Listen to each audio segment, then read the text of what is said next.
LA rivalry. Yesterday, he was asked about new teammate LeBron James. Take a listen to what he had to say. I definitely think his leadership is a tremendous skill to have. Talking to guys, putting guys in the right places, knowing what coach wants us and where he wants us. So I think we have a strong, great leader in LeBron. Not only him, AD, Mark, guy who's been around the league as well, man. So I think we just got great leadership in the locker room overall. Great leadership in the locker room. Great leadership in the locker room. The Lakers and Clippers opened their preseason against each other on Friday. They also opened the season against each other. Ramona, do you read anything into those great leadership in the locker room comments? Oh, yeah. Like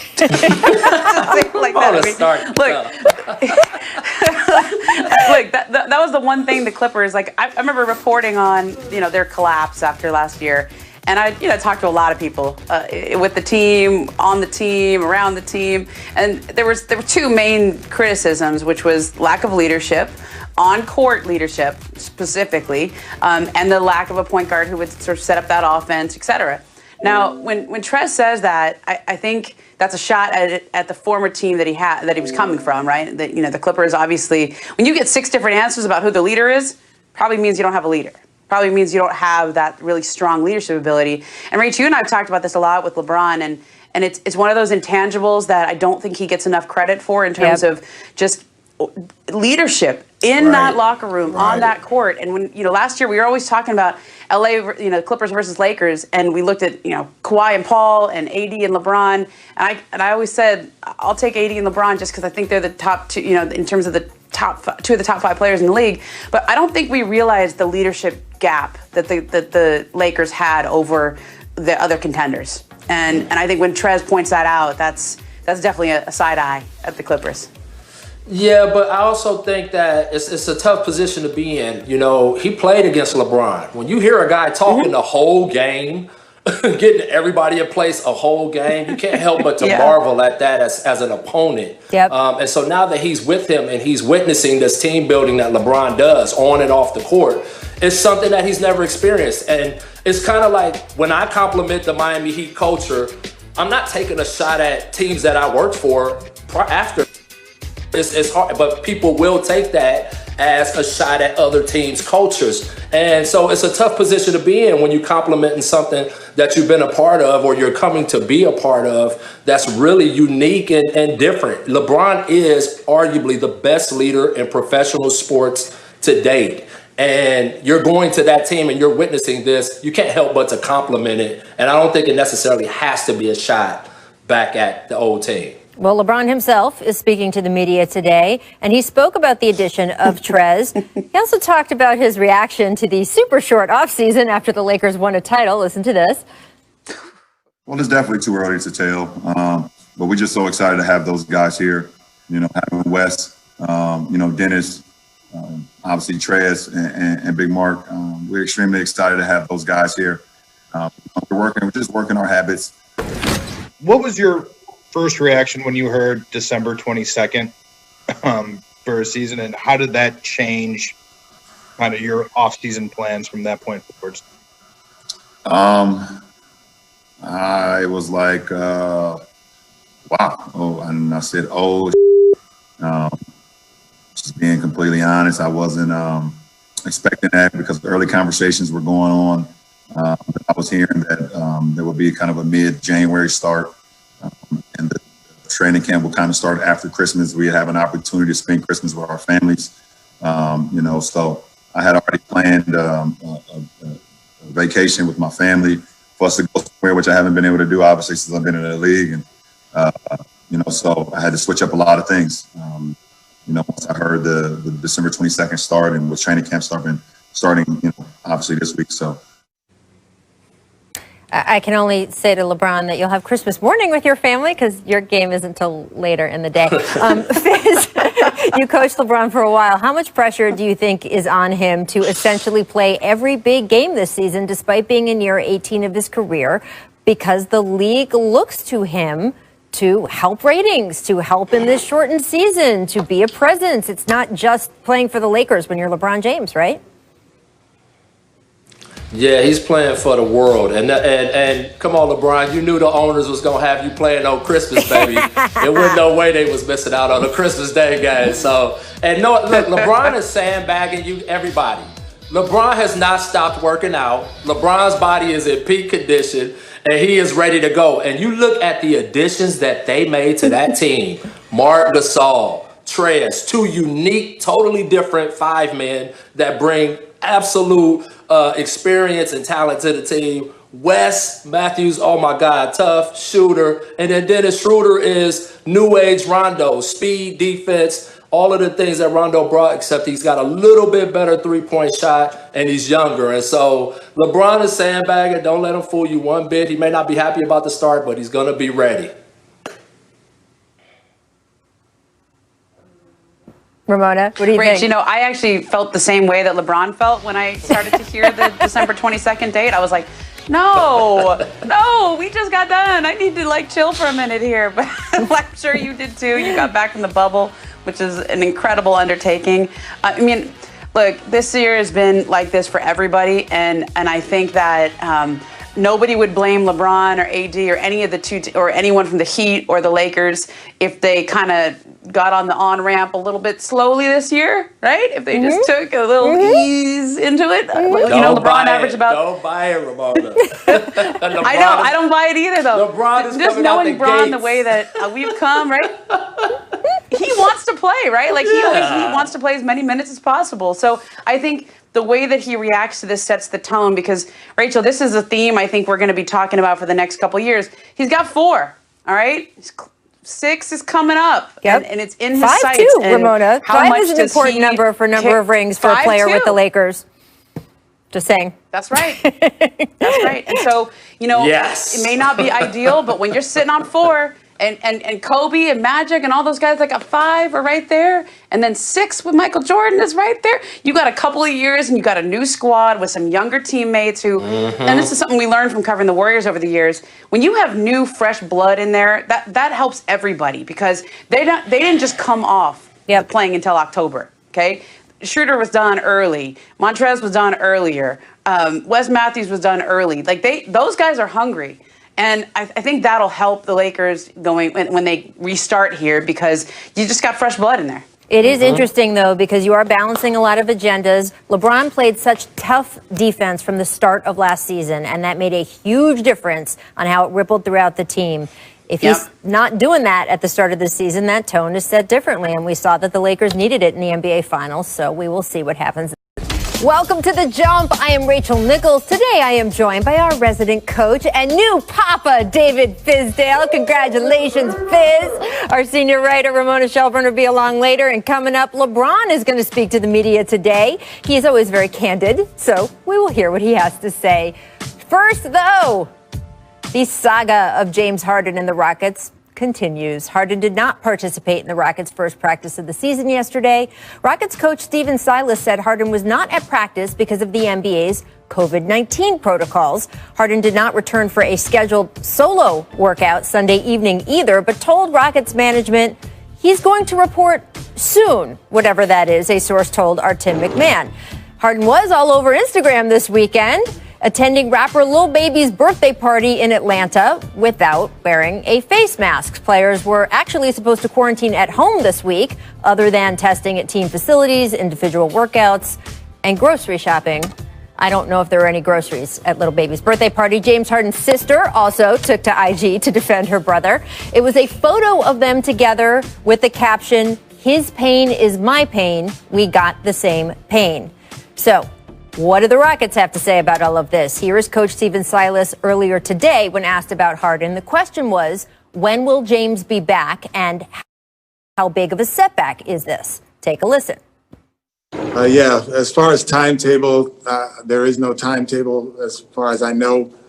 And it is a setback. You know, you want your best player to be here, and there is a short window, as you've alluded to.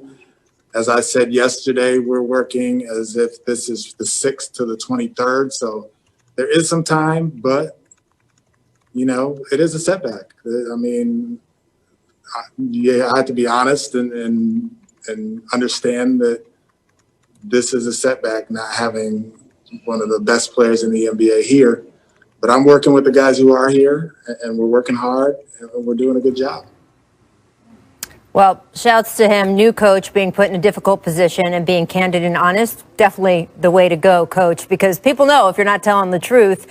What do you think it is like for him to be starting now and dealing with all of this? Well, it's difficult. You know, you want your best player in camp. You want your best player there to lead and set examples and things like that. And right now they don't have that. And when you see them on Instagram having a good time, kind of going against the COVID protocols, I mean, seems like James is sending a pretty strong message back to Houston about where he's at. And as the coach, you just got to keep pushing forward. You got to prepare your team. You know, you're going to have a no excuse attitude like I know Coach Silas has, and you do the best you can with what you have. Well, that's definitely the playbook, but it is easier said than done. And for the whole Rockets organization, Fizz, can they afford to let this drag out through the season? Because they told our Tim McMahon earlier last month, we can afford to get uncomfortable. We're willing to get uncomfortable. We're not going to take less for James in a trade than we think that he is worth to set our organization up for the future. But are they going to be able to actually pull that off? That's going to be a tough line to walk because, you know, they're going to be getting a lot of pressure from him and his people. And if he's not performing at the level that we're used to seeing from James Harden because he's got a lot going on internally, you know, people are going to look at that and see that as an opportunity to wait him out. And if Houston waits too long, they might get stuck in a position where they lose. So it's really walking a fine line on when to do it and when to pull the trigger. But also, you got to keep James Harden in a place where he still plays for you and performs for you and gives your team a chance. Absolutely. And I now see we are joined by our senior insider, Ramona Shelburne. Lovely to have you here. Can you piggyback on what Fizz was saying? Just how long can the Rockets afford to wait this out? Well, Rach, I mean, you were the one who covered Jimmy Butler in Minnesota a couple years ago. Yep. And I think we all thought that they had some time. Okay? They did not, Ramona. They did not have time. Uncomfortable. No. I seem to remember watching you interviewing him right as things were about to blow up there. And, you know, like if a player wants to make the team uncomfortable, if he wants to be disruptive, then they can. And I think the one thing that got me about James's post over the weekend is, you know, this isn't Lou Williams at the strip club in Atlanta, at Magic City, where somebody posted a photo of him and then everybody said, oh, wait, Lou Williams was at Magic City? Right. This was James posting it himself. Right. He wanted people to know he was out with little baby with the Prada bag and $100,000. Like, I mean, I don't know how much more blunt you can be, but that's a message that's sent. Now, I also covered a media day. Oh man, it feels like a million years ago. I think it was 2007 though, when Kobe Bryant had demanded a trade with the Lakers, and we were all standing out there waiting to see if he'd show up. And none of his teammates knew if he'd show up, but he eventually showed up and did what he was supposed to do, said what he was supposed to say. The Lakers never traded him, and they went on to the finals that year because Andrew Bynum got good, and they traded for Pau Gasol. So could be one of two things for the Rockets. Yeah, I remember Kobe Bryant said on the radio that he wanted to trade. It wasn't even like through reporters or sources. He came out on the radio and said, I wanted to be traded. He put his name on it. And absolutely, they waited him out. And it is a little bit of a battle of wills because James has 2 years left on his deal. And there is a point, Fizz, I think, where the coaching staff in the front office can say, we don't care. You need to be out on the court and play. And remember, if NBA players, quote, sit out, it's not like the NFL. NFL players can sit out and their contract year continues, even if they're not getting paid. With the NBA, if you don't report, your contract year does not start. So those 2 years he has left on his deal with the Rockets, if James would say, and he's obviously not going to do this, but just to explain the difference, if James's strategy was somehow, well, I'll just sit out this season, he would come back the next season and still have 2 more years left on his deal. Inside the franchise, what are the discussions, Fizz, that as a coach you're having with the front office back and forth about how to handle it and what to say to the other players? Well, I think it first starts with sitting down with James and saying, okay, how do you want this to play out? And, you know, yes, we are actively shopping to trade you, but until we can, we all have to be pros and do our job. and you would expect and you would want to encourage him to be that type of person that would come out and play until that opportunity came up where a deal could be worked out. It doesn't look good for anybody if James doesn't show up. Well, and I think for Houston, like, for Houston, Fizz, like, to me, the conversation is James going to play nice? Is he going to be, or is he going to be disruptive? If he can settle in with John Wall and they can get off to a decent start, that actually increases Houston's leverage. But if he's disruptive, if the team starts to crater, if this then they're really trading him from a place of duress. And I think that's what the organization has to determine. Now, I personally am in the camp that says he's under contract. He's a great player.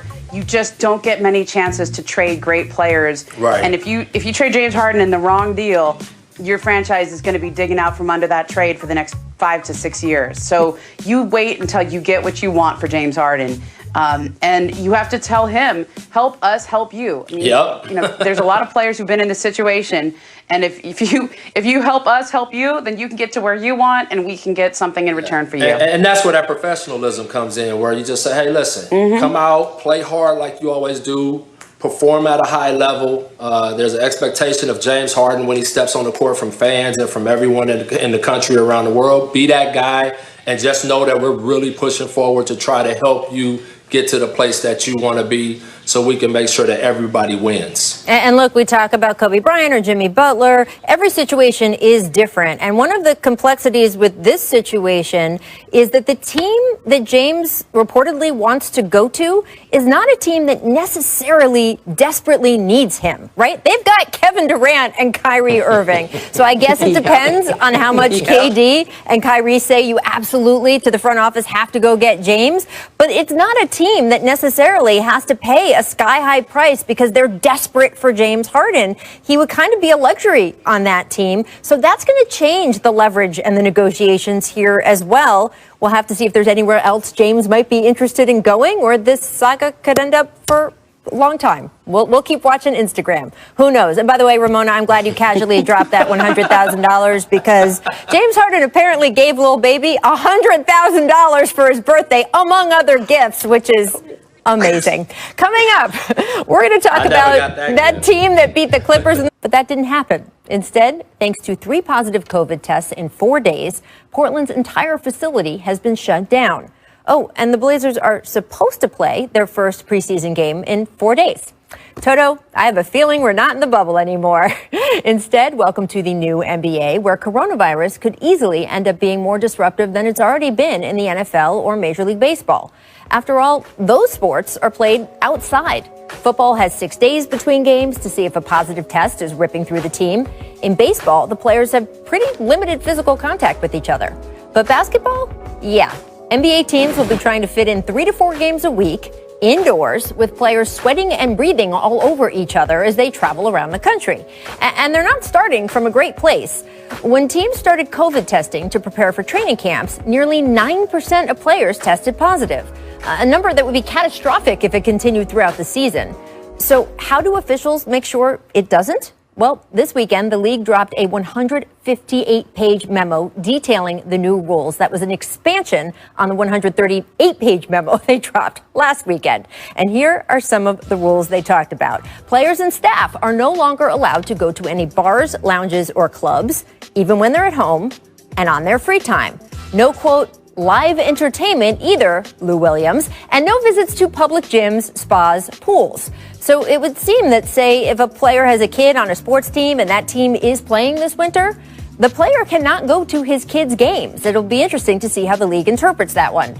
No indoor social gatherings that exceed 15 people either, so watch out for that Super Bowl party. And the rules get even more strict when teams are on the road. Players can't use the hotel gym, for example, unless the hotel has closed it to all other guests during the team's entire stay and sanitizes it between each use. There are rules for where and how players can eat, rules about mask wearing, testing, quarantining. And teams who break the rules, intentionally or not, the NBA says it could levy fines, suspensions, or loss of draft picks. Games could be forfeited.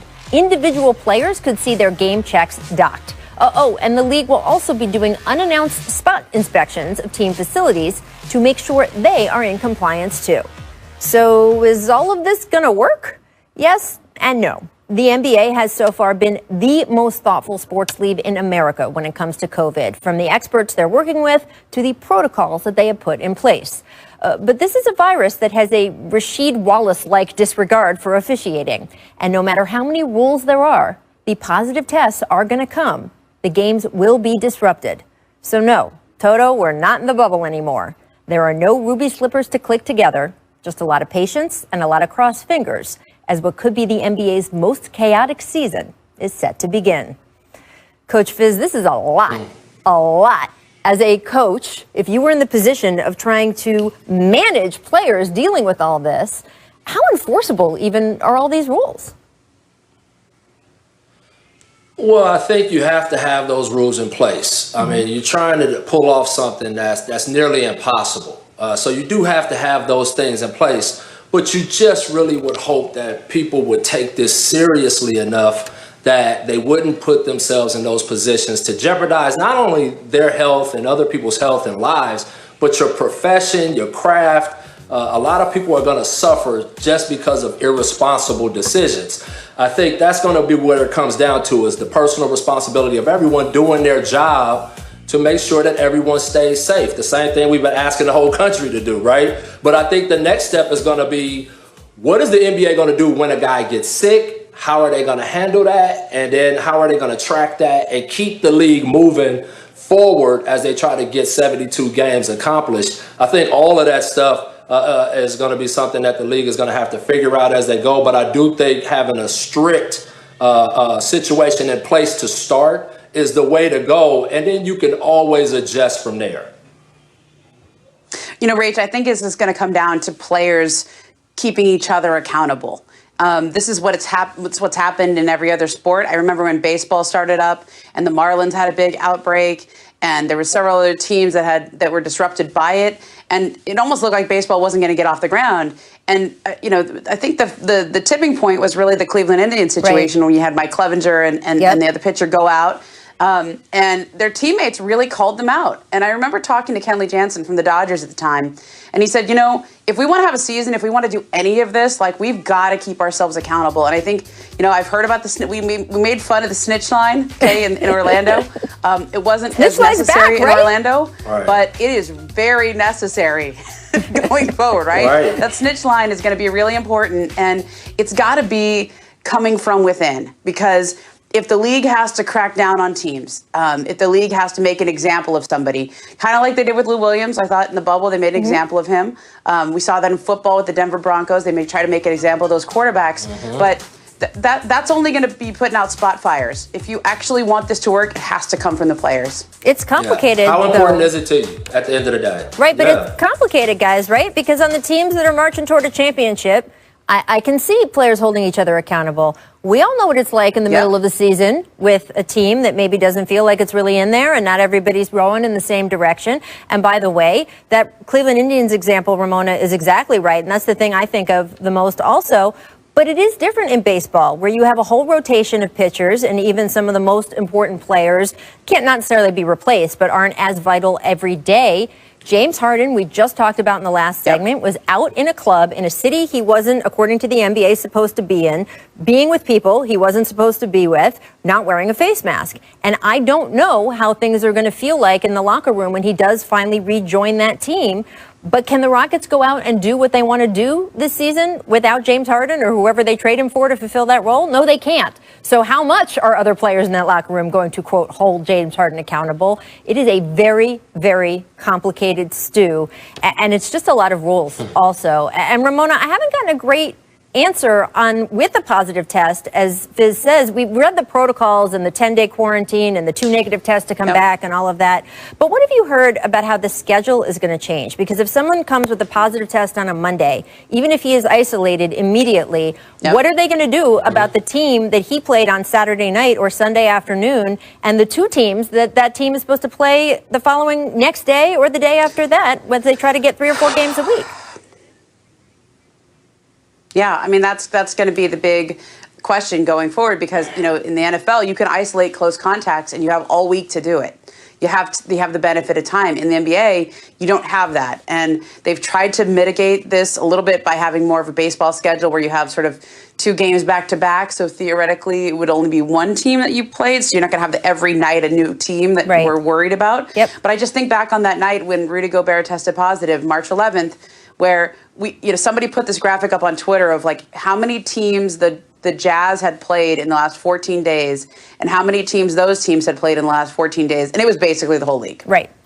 So, I mean, this is a house of cards. And, if you think about the way the nature of how this is structured. Now, I'll tell you this. I know one team that has been dealing with this, and because of HIPAA laws, I can't say which player it is. Sure. But this team, there was a player that tested positive that had practiced with some teammates, and they've kind of been sweating it out this week to see if any more of them, this is away from the court, but they sweating it out to see if any more of them test positive. Turns out they're all okay. Everybody was fine. But what the NBA is hoping is that this little onboarding process is what's going to get all the positive tests, and you're not going to see 9% again. Like they're hoping they got their 9% out of the way. Yeah, absolutely. And we still don't know really, the medical community doesn't know enough concretely about the reinfection rate and whether and how long you have immunity, autoimmunity from that. So we don't know if, quote, getting out of the way means that a lot of those players just won't get it throughout this season, or if someone can be reinfected. We will discover that as we go.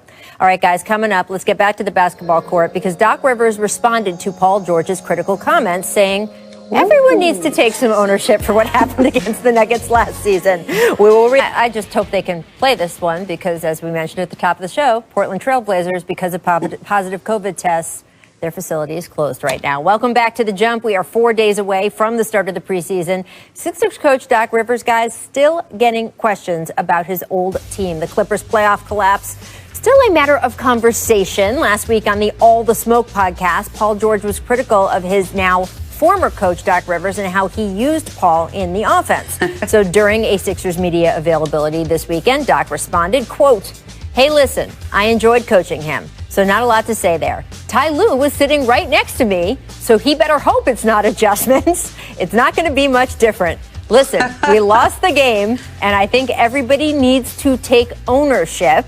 Obviously, we can always do better. Players can play better. So as far as I'm concerned, I'll leave it there." Coach to coach, my friend. Fizz, what is your takeaway from Doc's words? Okay. Oh, no, I thought Doc handled it perfectly. You don't want to go down that rabbit hole of back and forth banter about whose fault it was and blaming each other and all that stuff. And he's right. When you lose, it's everybody. Obviously, the coach he's got that volatile gig that is often, the one that takes the scrutiny. But ultimately, everybody had a hand in going down, losing a 3-1 lead. So let's just be real about that part of it. And I think that it's important when you're a player and you're upset about how you're being used in the moment, it's a two-way street when it comes to conversation. You got to go to the coach's office and say, hey, how can we make this better? I remember Julius Randle walking into my office when we were really struggling, trying to get him, to really unleash. And he came to talk to me, and we talked about how we can get him playing better basketball and how we could work together on that. It's not always the coach having to go to the player. So I just think it's not a good look for Paul George doing this publicly and putting blame just on Doc. I think that's better off said behind closed doors. Yeah, look, Rach, when Paul made those comments last week, I think a lot of people took the stuff he said about adjustments and coaching to be the main thing. But I actually think more of what was important here is how he talked about how he was used. He said, I was used like J.J. Redick or Ray Allen. It was all pin downs. And I know that was a constant source of frustration for Paul last year. Now, when the people who do statistical analysis broke that down, it actually wasn't right. It reminded me a little of Dwight Howard when he played for the Lakers, and he said, I just, I need to, I don't like to just run pick and roll, et cetera. Right. And it turned out, when you check the stats, it's totally not how he was used at all. But every scout I talked to, when I would say, you know, what's going on with Paul? Like, what do you see there? The scouts who watched the Clippers play had the same opinion, which is Paul's not getting the spots and in the way that he was comfortable getting it in years past. Now, some of that's on Paul. Like, hey, you're on a different team, you're going to get the ball in a different way. But I actually think more of that is just on the idea that the Clippers did not have a true point guard on that team to organize the offense, and they still don't, frankly. And, you know, a lot of that fell on Kawhi Leonard. A lot of that fell on just the system they were running. But they're going to have to figure that out because Paul's not comfortable in the offense that they were running last year and in the ways he was being used. And whether the statistics bear that out or not, I trust the scouts who watch them play and say, you know, get your guy comfortable. And I think for Paul, like, if he had it to do over again, probably wouldn't have taken a shot at Doc because you don't want to take shots when the enduring image of you is hitting the side of the backboard. Yep. Yeah, and you know, I piggyback that, Ramona. You need a guard or a player on the floor that understands game flow and when a guy's not engaged in the game and what he needs. And they don't have that right now. That's what makes LeBron so great is because he knows the flow of the game. I don't know how many times he came to the bench and said, hey, we got to get D-Wade a layup. We got to get Chris Bosh an open shot. We got to get Ray Allen a shot. He understood that as a player, so it never fell all on Spo to figure out how to get a guy going. They collectively did it, and he was the catalyst of that. And I don't know if they have that working for their team right now. And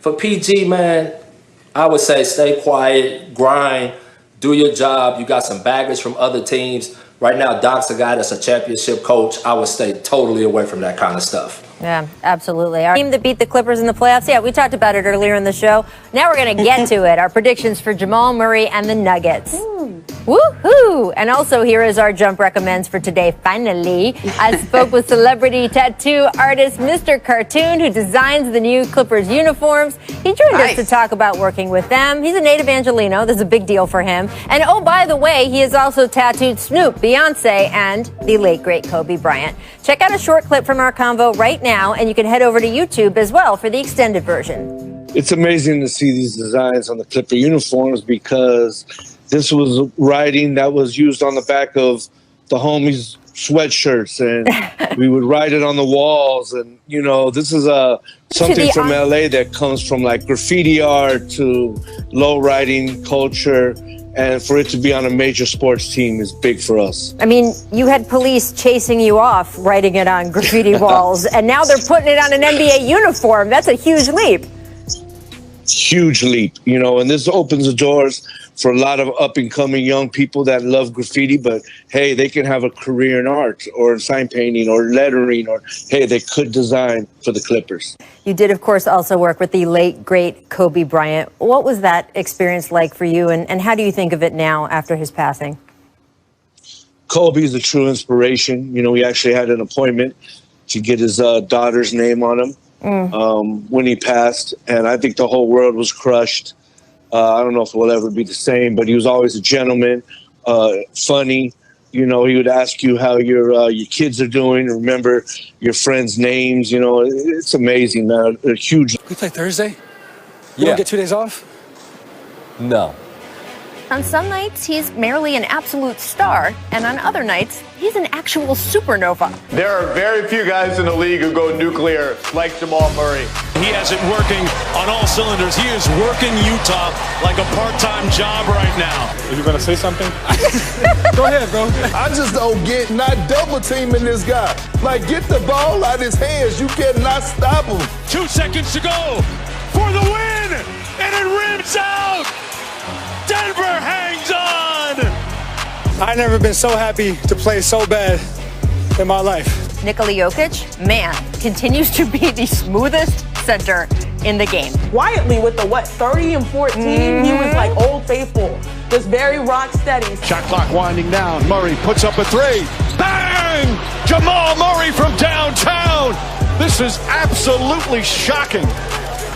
What a performance by this Nuggets team.